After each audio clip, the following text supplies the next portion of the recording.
All right. Good morning. Happy Friday. We're on to warmer weather. Very exciting. We're coming into a back bending practice today, and just like we did on Monday, for those of you who were here, we're focusing on the weakest points as the source of action in the poses. And on Monday, we took a lot of time identifying a lot of those usual suspects in the back bends. And so we're going to continue that work today. We're going to do some different poses than we did Monday and still work with those weakest points, see if we can find a little bit more volume in our back bends, a little bit more of a boost. Once we pinpoint those weakest points, then maybe we can get our back bends a little bit more amplified and feeling a little stronger.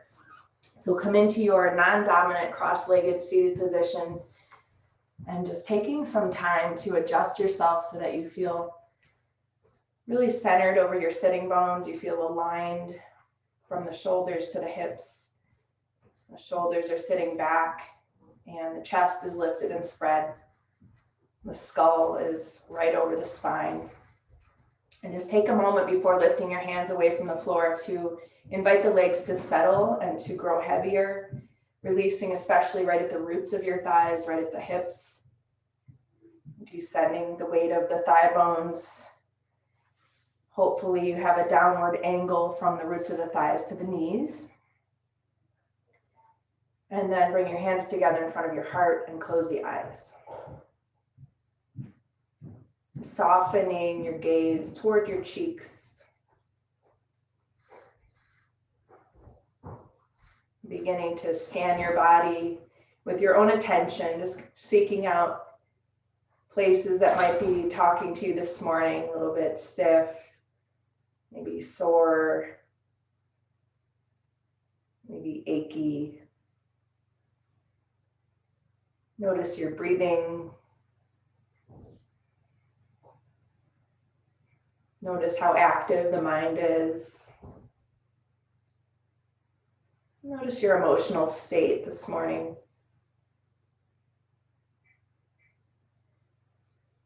Always starting our practice from where we truly are.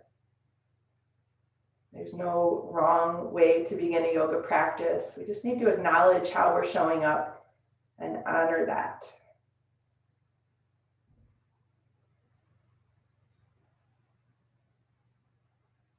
Exhaling, bowing toward the heart. Let your hands move to your thighs.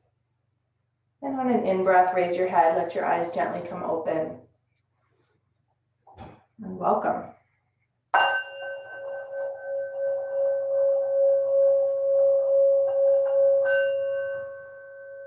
So we're going to use quite a few props for this practice. So make sure you have your strap, a couple blocks. If you own a bolster, you'll want that, a couple blankets. That should be good. We're going to start in a modified Gomukasana, just to get a little bit open across the chest and the groins and the shoulders. And you're going to set up with two blocks. So one will be for your head, one will be for your shoulder blade area.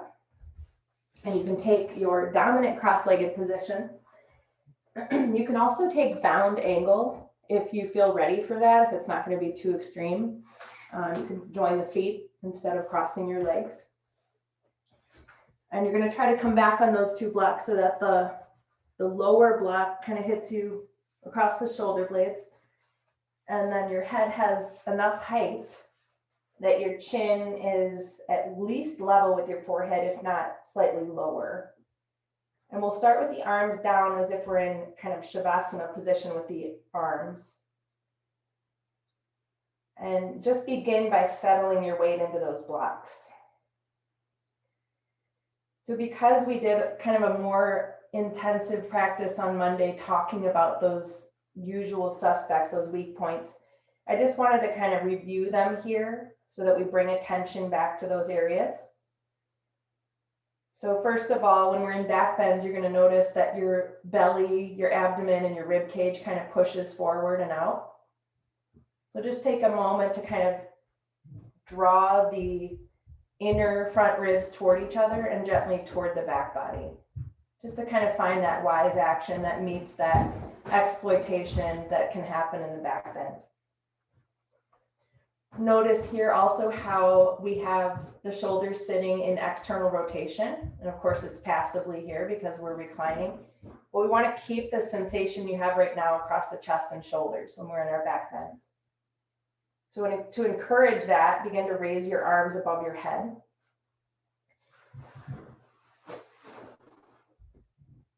And then grab onto your elbows. And see if you can just kind of imagine the inner upper arms lifting up toward the ceiling. The elbows, of course, moving toward the floor. And again, watch the abdomen, watch the inner front ribs. Keep the tip of the tailbone gently moving toward the ceiling. And remember, your legs are anchors, so try to keep a sense of heaviness in the legs. Soften your gaze, look toward your cheeks, or even close your eyes.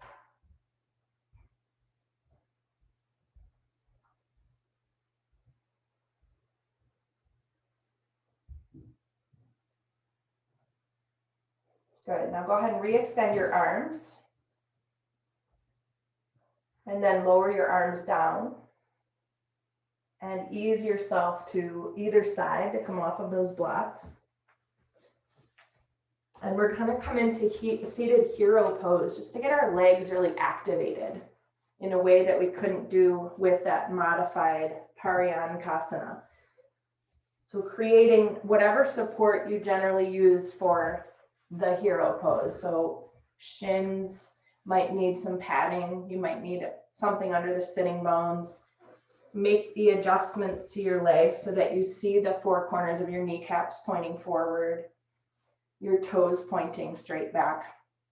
And then press your hands into the soles of the feet and really bring attention to the small toes. And as you bring the small toes to the floor, you're helping the outer shins come to the floor.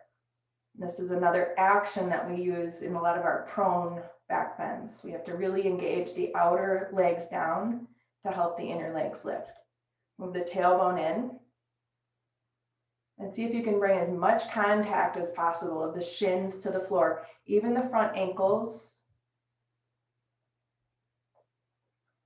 We are going to dip into one of our most vigorous back bends today, Urdhva Dhanurasana, which is the full wheel. And that requires a lot of arm articulation. So we're going to find Gomukasana right now. So if you have a strap and you know you need it for the cow pose arms, you're going to want to use it. If you know you can connect your hands directly, you won't need your strap. Okay, so you're going to need to be free-handed. So if you're going to use a strap, just leave it over your lap for the first moments here. We'll raise the right arm and just revolve the arm so your palm faces back as well as you can. And then bending at the elbow, take your fingertips to your spine and try to move the right elbow toward midline so it's sitting right above the shoulder line. And reach up with that right elbow. Reach up with the right elbow and also gently back.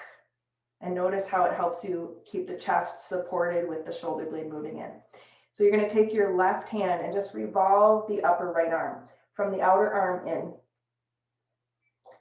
And of course, we need to be doing this on our own eventually. So you're just kind of training the flesh to move in this way without the use of your arm one day, someday. And then you're going to leave that, keep all of that, extend the left arm. Now grab your strap if you're using it. And see if you can join the hands behind your back. And if you had to come out of the top arm to use the strap, then just remember you want to reach up and back with the elbow tip and you want to find that rotation of that right arm. So a lot of times in the full wheel pose, which maybe you've never done before, people say, oh, I don't have the arm strength.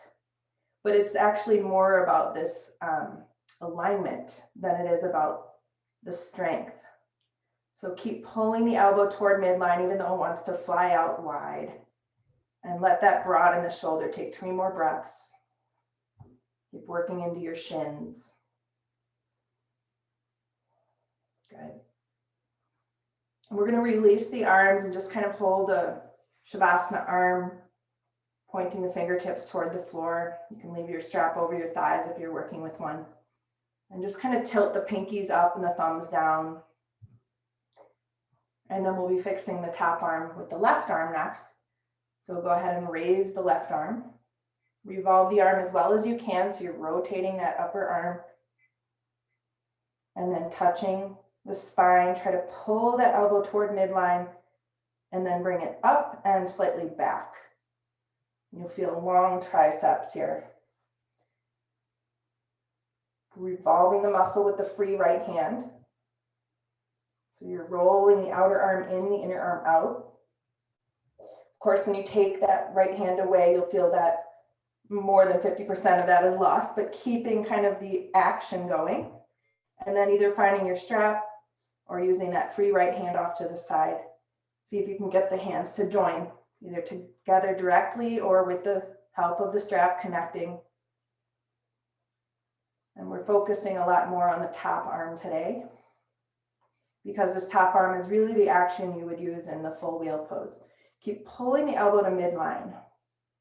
Navel in and gripping the toenails, the shins, rolling the outer shins down, tailbone toward the front body. Soften your eyes, soften your temples.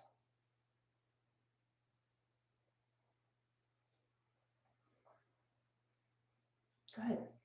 And now gently release. Take your little 10 sprinklers from your fingertips, just point them toward the floor. Just try to relieve your arms of those efforts. And we're going to take a little flow sequence, downward dog, child to cobra. So downward dog is a great way to relieve the legs from hero pose. So feel free to find your way to table pose and then come into a downward facing dog on an exhalation.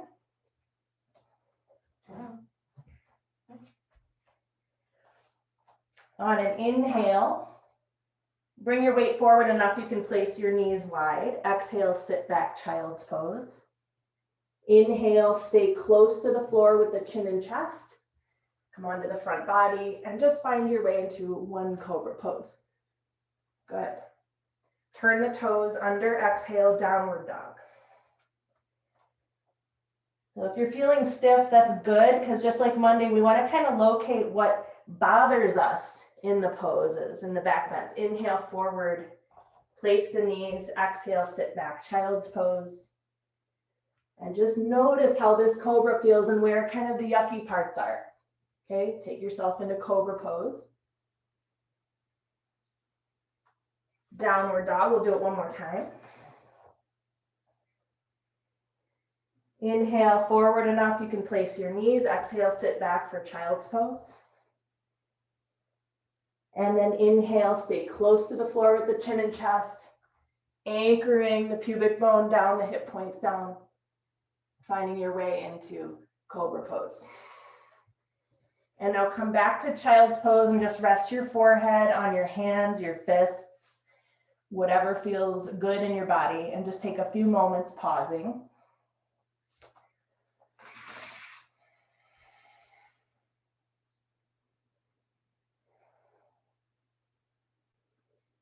And then we're going to set up a thin folded blanket. We're going to do locust pose, which is a prone belly down pose. And you want the folded blanket just to give a little padding to the hip line and the pubic bone. So it should start at the hip line. We don't want it really above that line, because then it's just going to get in your way. So start the edge of the blanket at the hip line. The rest of it can move toward the feet.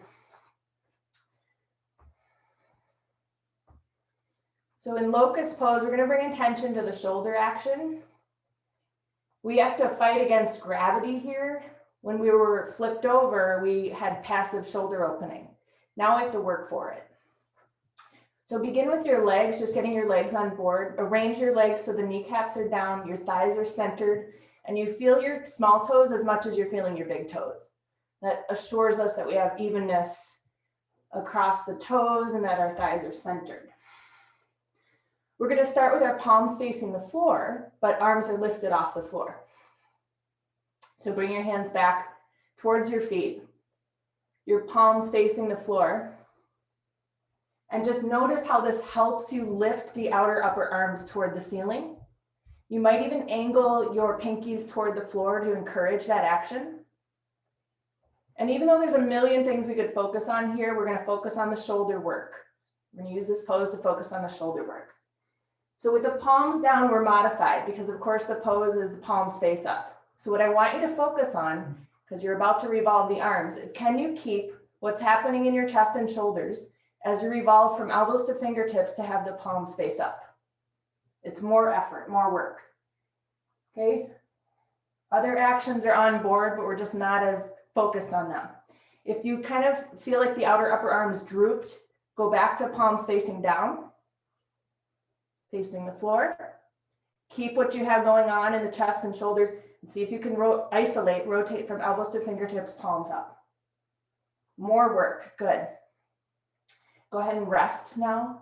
Cross your arms, rest your cheek, bend your knees, sweep the legs back and forth, let it go. We're gonna do it one more time just so we really get the feel for it.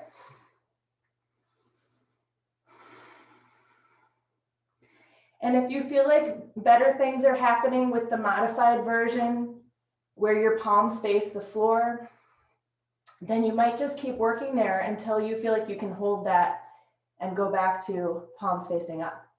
So it's that discerning piece. As yoga practitioners, we have to really know what's best for us, for our pose, for our body. So go ahead and go back to the legs, make sure they're centered. Small toes pressing down, inner thighs lifting up. Extend your arms, palms facing the floor first. And just feel how it helps you lift the outer arms up. The chest is spreading, we're looking forward slightly. Keep what you have, isolate from elbows to fingertips, palms facing the ceiling now.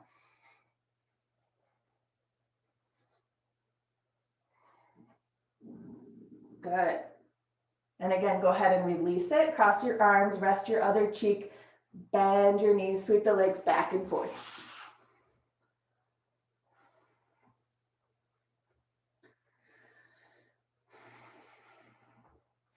Okay, so another area that can help us is the compression right under the buttock, the edge where the buttock meets the thigh. That little pinpointed area, we want to move toward the front body. So just kind of first find that area. You can find it with your hand or you can just imagine where it is right under your butt. We're going to come into bow pose. We're going to wake up the legs individually, one leg at a time. So cross your right forearm in front of you, rest your forehead on your forearm. Bend your left knee, grab the ankle. If you can't grab the ankle or top of the foot, use a strap, a little loop, and grab the foot that way. And now I want you to take both thighs where the buttock ends and the thigh begins and just kind of drive that area toward the front body. This is going to help you elongate the hip flexor, extend the hip flexor, which will help open your back bend in a more graceful way without striving, without feeling tortured, which is sometimes in our back bends we feel tortured. We don't want that. So keep kind of using that little pinpointed area, take it toward the front body, 3 more breaths. And again, there's so much you can focus on in any of your poses, but we're just bringing attention to these little kind of new doorways.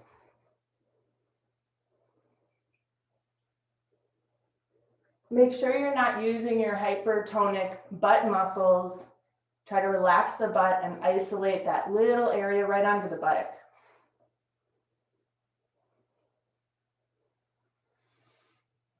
We'll go ahead and release. We want to make sure that our feet are hip distance in this pose and that we're not torquing the knee. So you're really drawing the leg directly toward the heel, toward the buttock.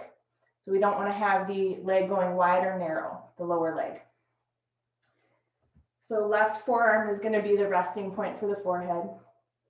Find a way to connect with your either the top of the foot or the front ankle of the right leg. Make sure you look at the knee and it's not any wider than your hip. You can take a peek and see. And then locate those areas right underneath the buttock where the thigh is. Move it toward the floor. Keep your tension there. And let that be really what starts to open the front right thigh.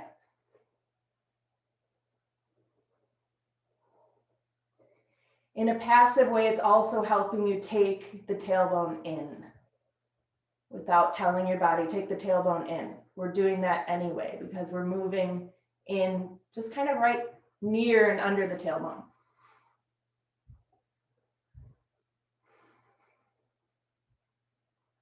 Okay, 3 more breaths.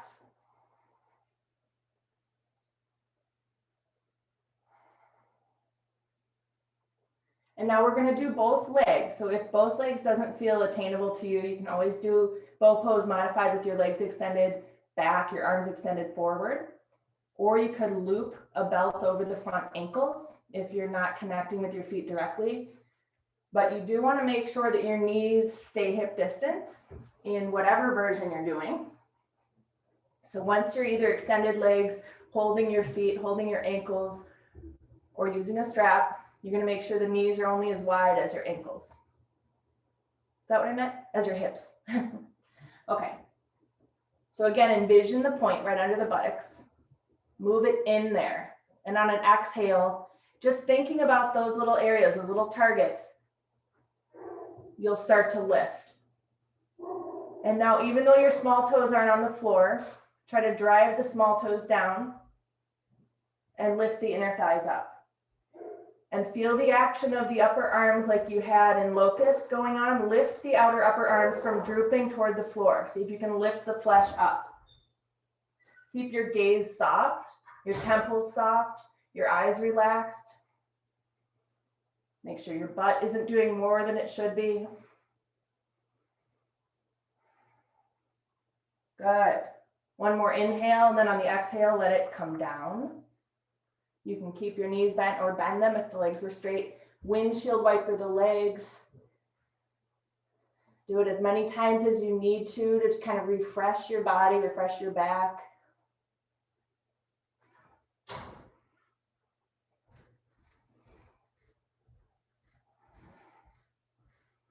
All right.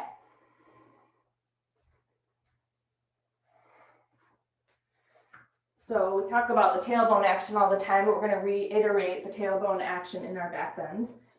Taking the pose of upward facing dog and using the support of 2 stacked blankets. If you own a bolster, it can also be 1 bolster running across the center of the mat.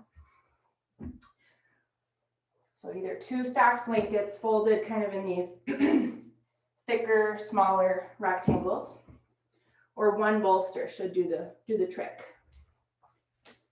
And it's going to support kind of the hip line and the pelvis.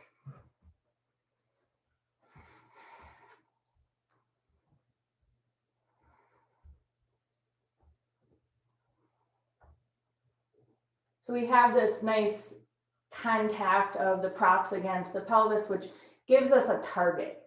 So you're going to just take the tailbone into the props, whatever you're using. Just kind of move the tip of the tailbone toward the floor, toward the props. Put your hands kind of next to the outer rib cage, kind of toward the lower floating ribs. And turn your fingers out if that relieves any wrist tension or pain. Turn your fingers out. But try to keep the elbows squeezing in toward the sides of your body. Tops of the feet are resting. Small toes with extra emphasis down toward the floor. Lift the inner thighs up. And on an exhale, you're going to press into the floor and lift yourself until your arms fully extend or get closer to fully extending. Can you take the flesh of the outer upper arms and roll it back? Think about the inner upper arm flesh moving forward. Keep moving your pinky toes down to the floor and take the tailbone into the blankets, into the bolster. So one day, someday, you're doing this pose without the support under the hips and pelvis, but right now we're using it so that we can really reinforce the action. We can give ourselves feedback. Physical contact is good feedback. Lift your inner thighs up. Make sure your butt isn't a hard little nugget. You want your butt to be somewhat soft and relaxed. One more in-breath, and then exhale, lengthen down. And we're going to windshield wiper because we're going to do it again. So just bend your knees, float your legs back and forth.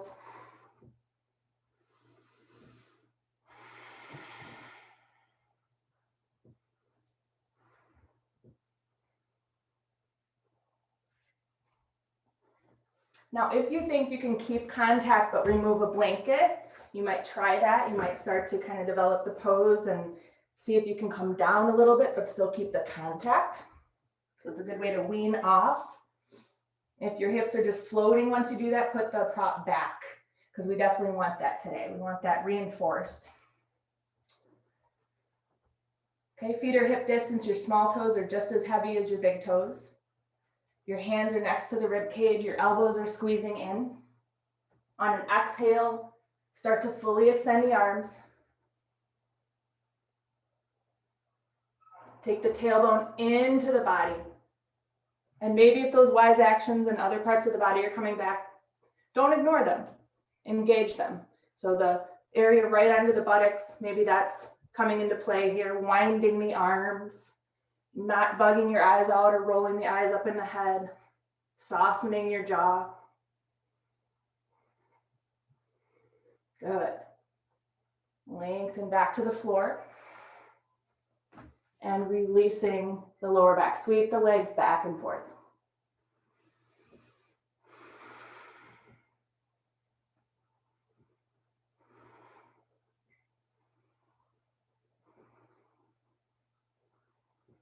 Good. So this whole practice, this whole theme of this week is just to not kind of gang up on the lower back, like do it deeper, do it better, do it harder. It's to employ other areas of the body to open and to help us recruiting other areas so that we can really have a neutral experience in the lower back. Okay, so find a kneeling blanket. Open up a blanket, so it's just for your kneeling knee. In Anjaneyasana, so we're going to come into a lunge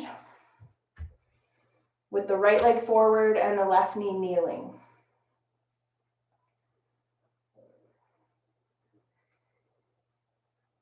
Okay, so just like we did in bow pose, we're coming back to the idea of moving in the left thigh right under the left butt cheek. But now you're in a different orientation. You're not against the floor, you're upright. So the action will feel a little different. Hands come to your hips. Pull the elbows in closer. And then moving in right under the left buttock, sit forward a little bit with your weight, but don't tip the torso forward.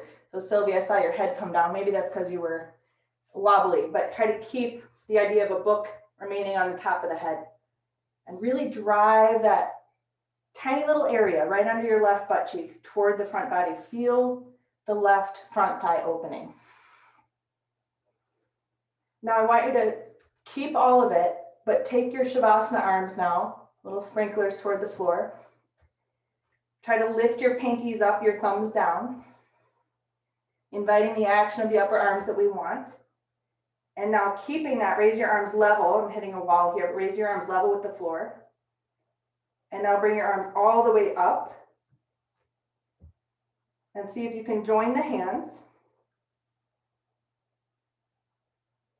Holding it for 3 breaths, look slightly up, but soften at the temples, soften your gaze. Keep thinking about the left thigh, right under the buttock. And on an inhale, shift your weight back, bring your arms down. We're gonna swatch out, we're gonna exchange the legs. So this time, right foot steps forward, left knee is kneeling. I meant to say that the other way. Right knee is kneeling, left foot steps forward.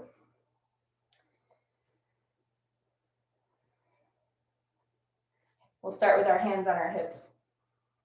And now taking the rear right thigh toward the front body, shift your weight forward and feel how that opens the front right thigh. Keep your gaze soft, your jaw soft,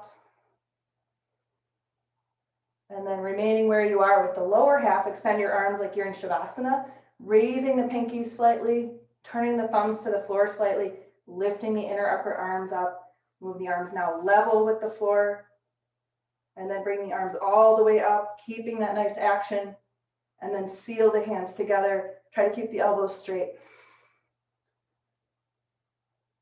Bringing attention back to that right thigh right under the buttock.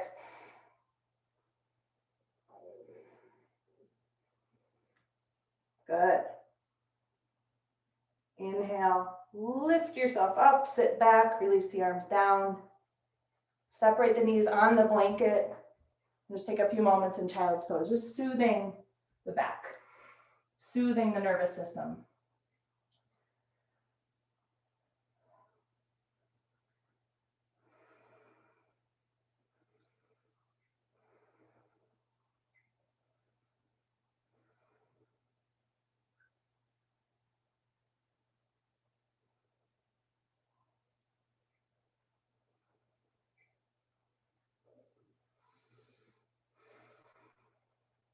Okay, so we're about to come into a flow sequence using our strap, but before we use the strap, I want to do it without the strap. And before you do it, I want you to see that you can modify it. So you can just watch for a moment.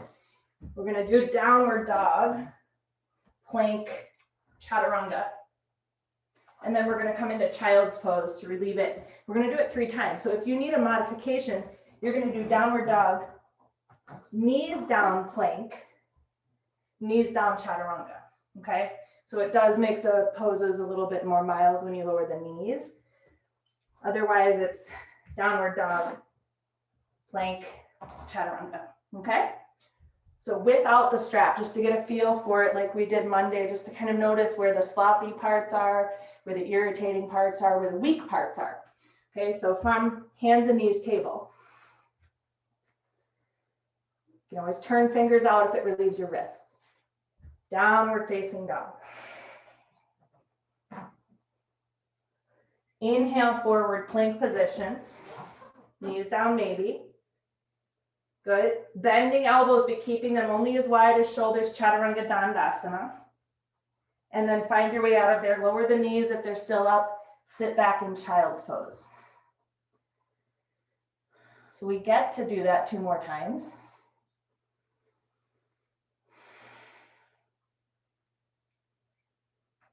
Okay, so again, this is one where you might think, oh, I don't have enough strength. But as you'll see when we put the strap on in a couple more sequences, it might be more about alignment, okay? So, downward dog, plank, chaturanga. Okay, child's pose. So these are not back bends, of course, but I always include plank and chaturanga on back bending weeks because there's spinal stabilization. And we need to stabilize when we mobilize in equal parts. And back bends are very mobilizing to the spine. We need to make sure we are also stabilizing. So let's try it once more.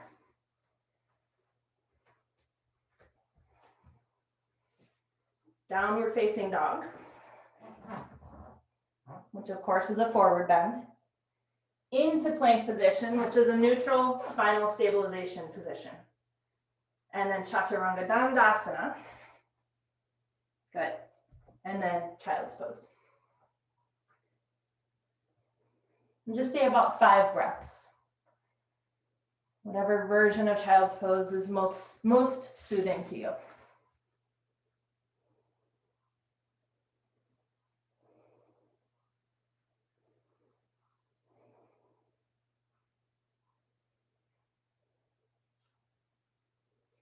And we're gonna be fitting about now a loop. It's gonna go right above the elbows. And it contains the elbows, so when you kind of take a 90-degree elbow position, you see your elbows are no wider than your shoulders. We don't want it any bigger, so make sure you fit it well to your own body. Another tip is if you have the rings, we don't want it right in the middle because it can touch your head and I don't like how that feels. So you might put it off to one side.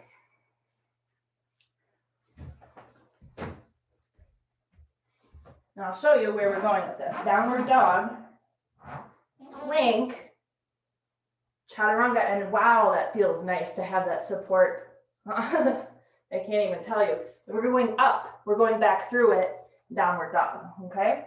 So you're gonna come to hands and knees once you have your strap fitted. You'll find downward dog. And this kind of is carryover from last week when we were containing limbs. But notice how it gives you that chance to really open the chest and shoulders because you have something to resist against. Inhale, plank.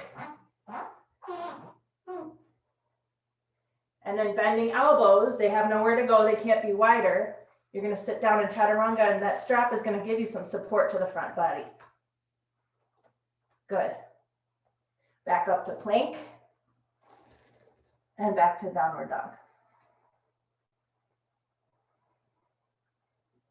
Nice. Now I'm gonna watch you guys do one more round when you're ready. I know everybody's kind of on their own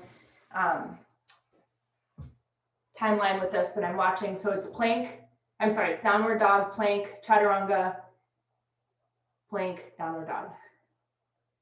Good, Sarah. Nice, Kathleen. Yeah, good.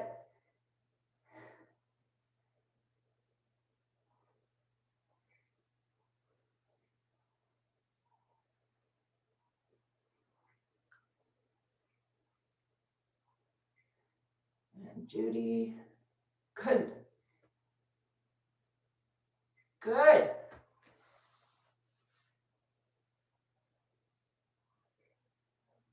And then taking a rest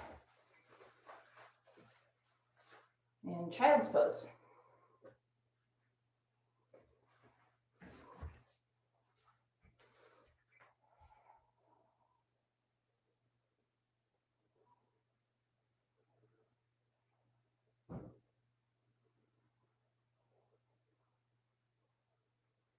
All right.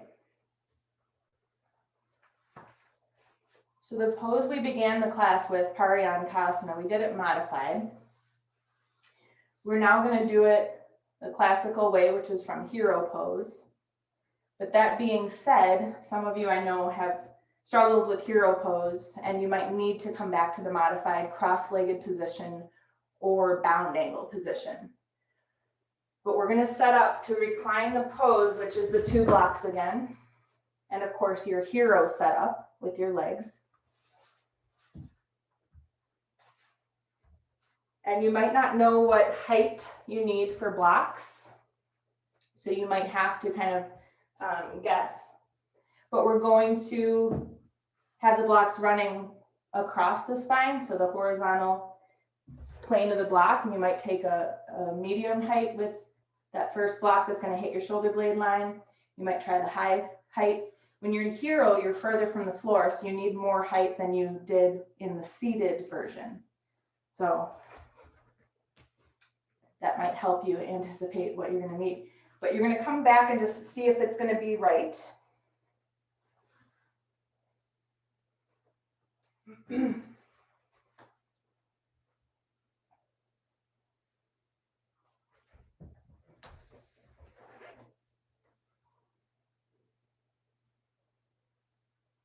And this is going to give you a lot of opportunity to fine tune all these points we've been working with.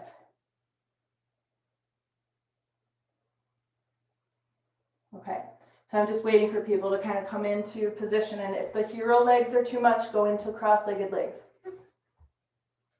So first of all, driving your shins into the floor by engaging your small toes down, trying to roll the outer shins down. You might even think about lifting the inner thighs up. Also, is your abdomen pushing toward the ceiling? Are your rib cages blasting wide apart? Squeeze the front body to the back body. In this position, can you take the area of the thighs right under the buttocks toward the front thighs? Passively, we have the shoulder opening.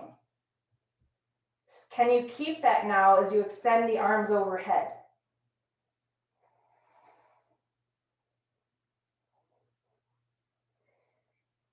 Are your temples soft, or are your eyes bugging out of your head? Is there forehead tension? So it might help to close your eyes and look down. Are your buttocks really clamping, or are they somewhat softened?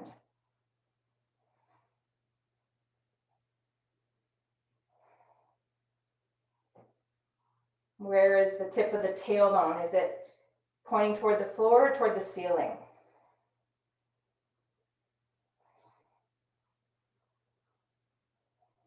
Use your legs, corset the abdomen, control the gaze.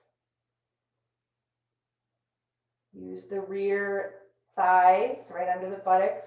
Use the small toes. Winding the flesh of the upper arms the way that you know how to do. If you forgot, go back to your Shavasana, arms low, and keep that action of the upper arms as you take the arms high.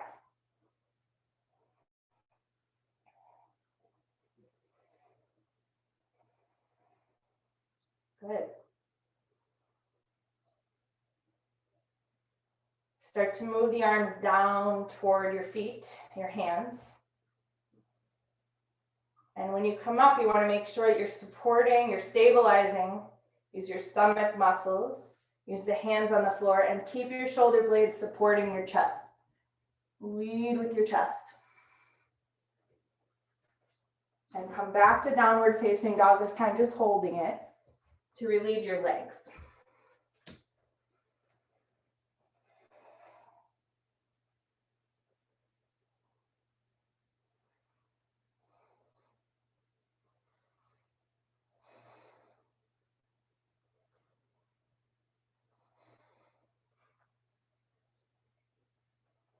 Good. Now we're going to come onto our backs. We're going to use our strap and a block. The same strap loop you had earlier should be perfectly sized, but this time it's going to the wrists. We're going to come into Chatush Padasana.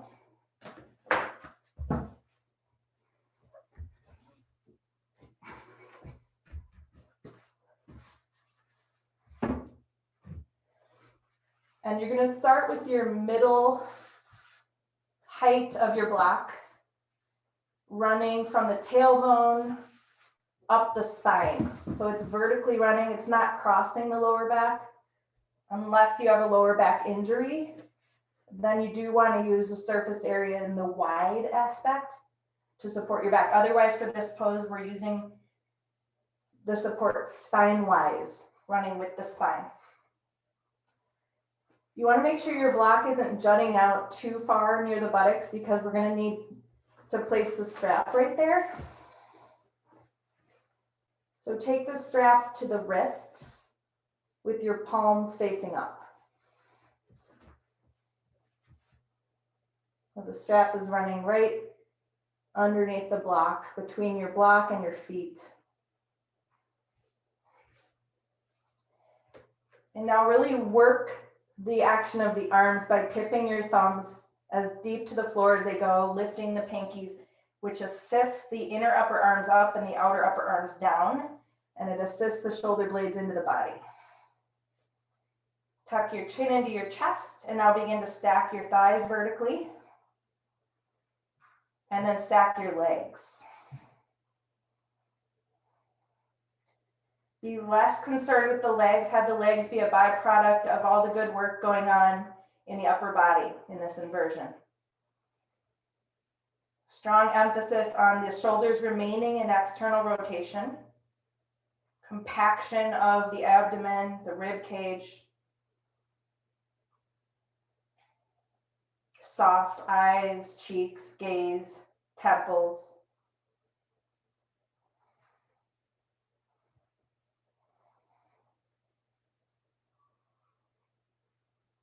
Good. Now, if you feel strong here, you're going to bend the knees, step down, move your hands out of the strap for a moment, and turn the block up to the taller aspect. If you're right at your edge before, you're going to do this again right at that medium height block. So either lifting up the block and repeating just a little bit higher, or repeating at the same height. But before you lift the legs, make sure you have the outer upper arms as far down as they can go. And then lift the thighs, and then lift the lower legs.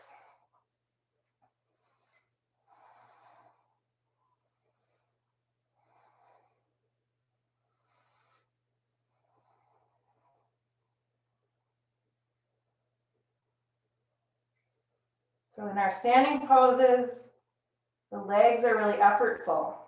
And as we move toward the end of the month, we start inverting, the legs become kind of the byproduct of the effort of the upper body.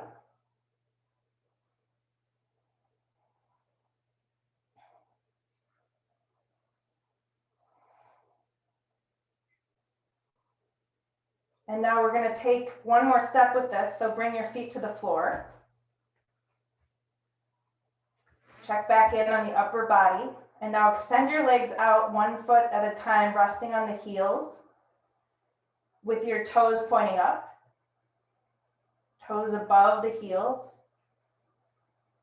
And try to imagine there's a rubber band around your big toes, containing them. Roll your inner thighs down, outer thighs up, and take the area right under the buttocks up toward the front thighs.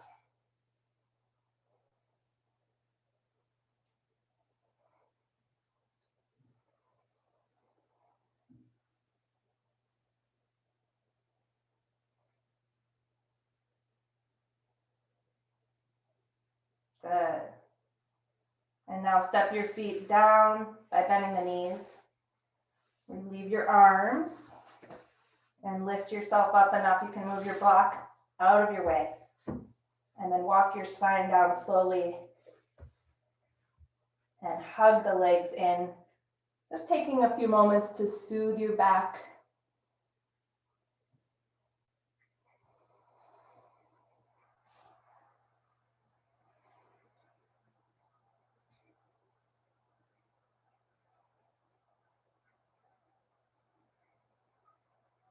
Good.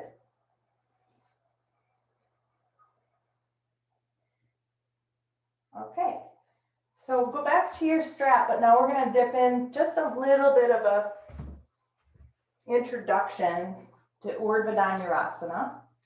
So as you recall, maybe we did Dhanurasana bow pose earlier when we were on our bellies. Urdhva means upward bow. So it's the same pose, just flipped.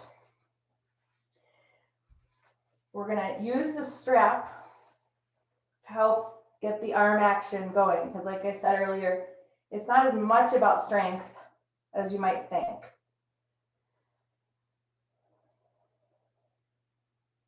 So the strap is going to go right above the elbows, and make sure that you don't see your elbows any wider than your shoulders. Some of us have what's called a carrying angle at the elbows, which means you might see your wrists are wider than your elbows, but that's due to your carrying angle. So we're just focused on the elbows being only as wide as the shoulders. Whatever you see with the wrist, don't worry about it. Walk your feet in. You can relax your arms for a moment. Walk your feet in so your heels come as close to your sitting bones as they're going to be. And then make sure to arrange your feet so that you know your toes are right in front of your heels. You're not toeing out, which will do bad things. It'll distort your pose. And now, as you recall, in bow pose, we had an action of, when we were on our bellies, of the small toes pressing down. Well, now that we're flipped over, the big toes, we want to really emphasize pressing down. So press your big toes into the floor. And now take your elbows at a right angle, and then also take your wrists at a right angle. And try to bring your fingertips right above the shoulders. And you might have strap touching your head, which is where we don't want to have that little metal part. On an exhale, see about lifting your hips and maybe coming off the head a little bit. And then bring yourself down. So just do what you can do. Fingertips right above the shoulders. The strap containing your elbows from widening, which keeps your shoulders broad. Step into your big toes, and on an exhale, just push into your hands. See about maybe coming to the top of the head, maybe just sliding back on your head a little bit, and just do a couple attempts. And I'm going to watch. Good. Good, Dusty.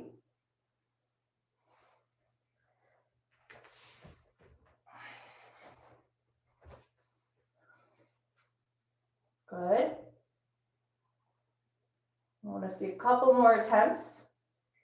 Keep the elbows squeezing in. Good, Sarah.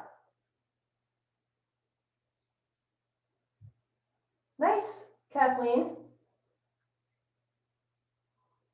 Okay. And Rebecca.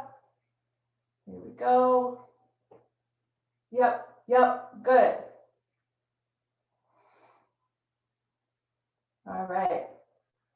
And now take your strap away.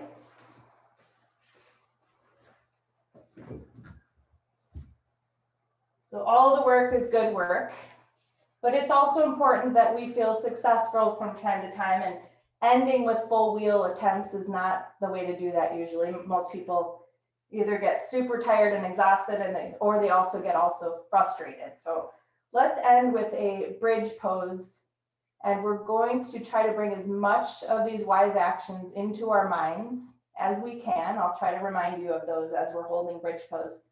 You're going to hold for as many breaths as you can, and you're going to self-guide yourself out of it when it's time.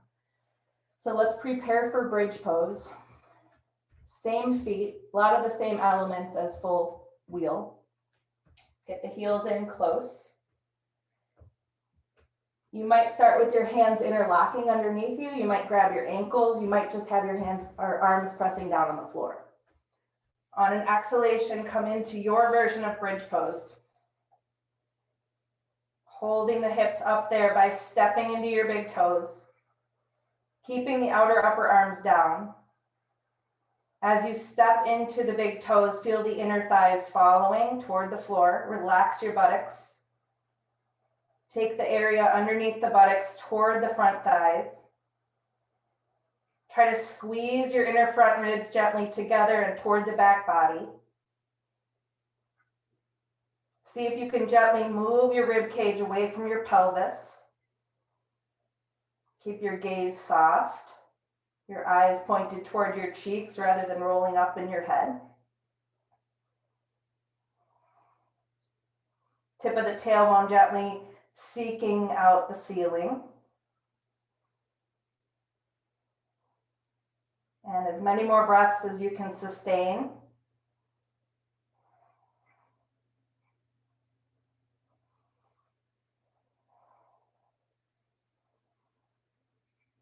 And if you're clasping the hands or grabbing the ankles, release. Even if you could hold for a long time more, we're going to walk down the spine one vertebra at a time.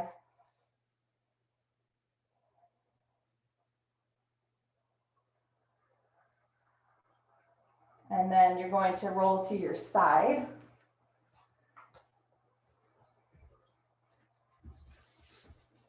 And we're going to sit for a twist. So you could run something under your sitting bones if you feel like your lower back is rounded out. Give yourself some height. We're going to have both legs over to the right, both lower legs over to the right.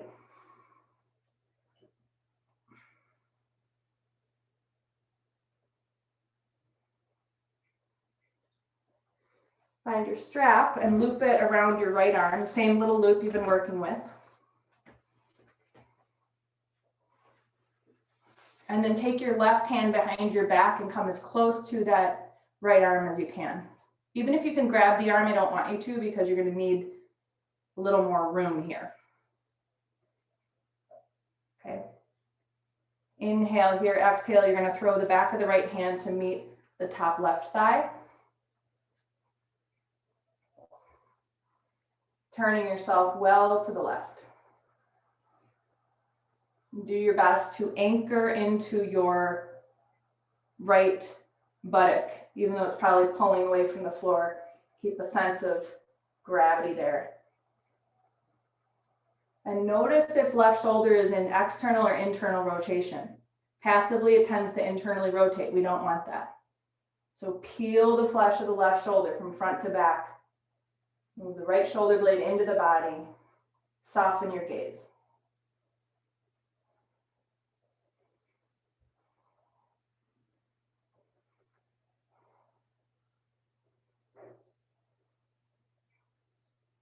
On an inhale, lift yourself out of there. And then you'll sweep the legs over so that both feet are off to the left. This is a modified Bharat Vajrasana, where we would typically have one leg in hero pose. We're doing it passively today. So we're going to have left arm getting that strap loop. Right arm is running behind the back and grabbing close to the left arm.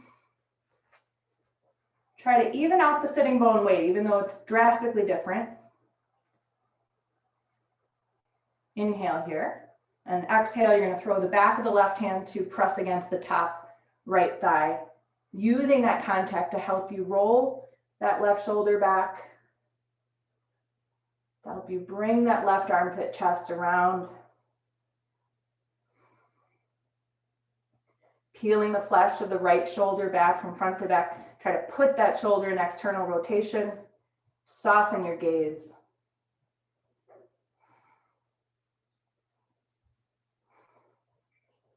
Three more exhales.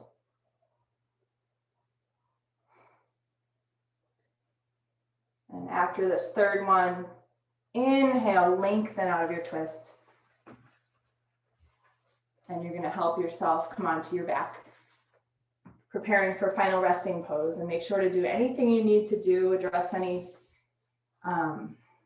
physical yearnings before you take that pose of stillness. Turning off any overhead lights, covering your eyes if you need to, covering your body if you're cool.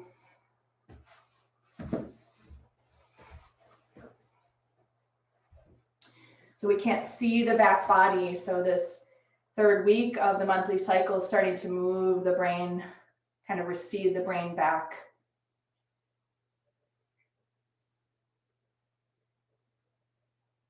So as you take Shavasana, maybe imagine the back brain starting to absorb the front brain. And to encourage this idea, just relaxing the brow line, the forehead, and the area between the eyebrows. Smoothing away any tension.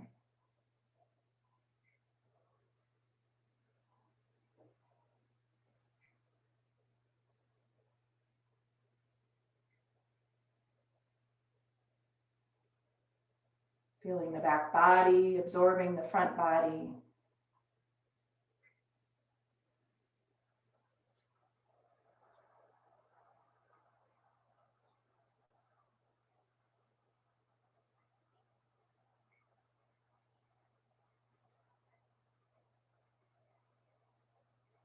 Aligning your attention with each passing breath. Riding the wave of eternal presence.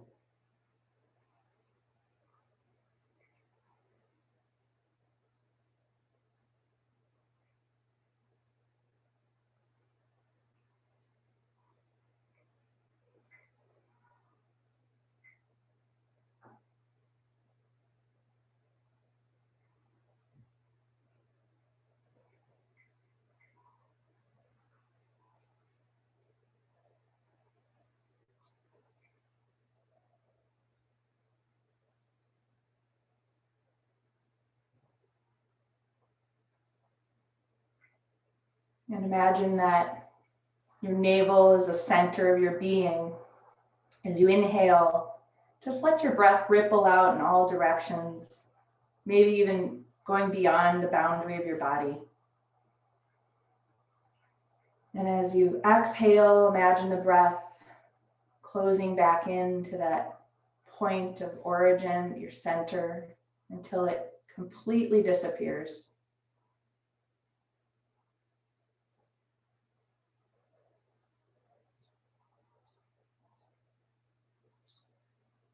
Maybe repeating that image of breathing out a big circle, breathing in to that vanishing point.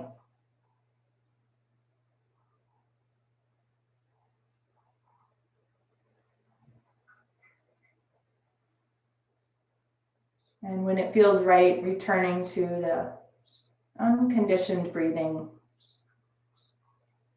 taking a few moments just to observe.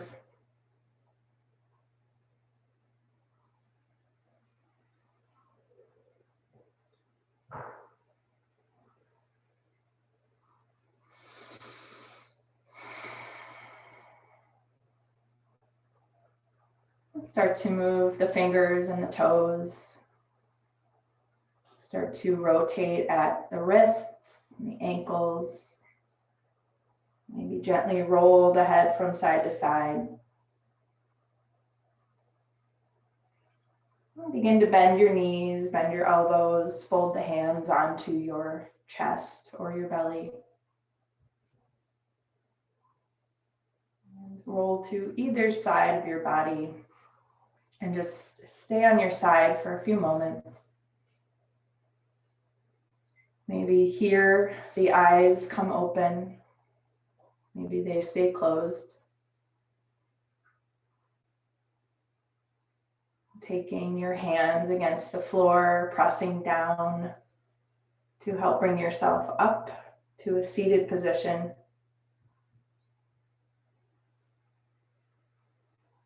And once you're seated, joining the hands together in front of your heart, relaxing the muscles around the lips. Let's take a deep breath in through the nose and let it go. From the place within me that I know to be divine, I honor that place within each of you. Namaste.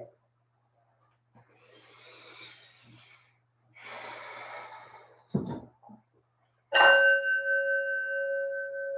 right.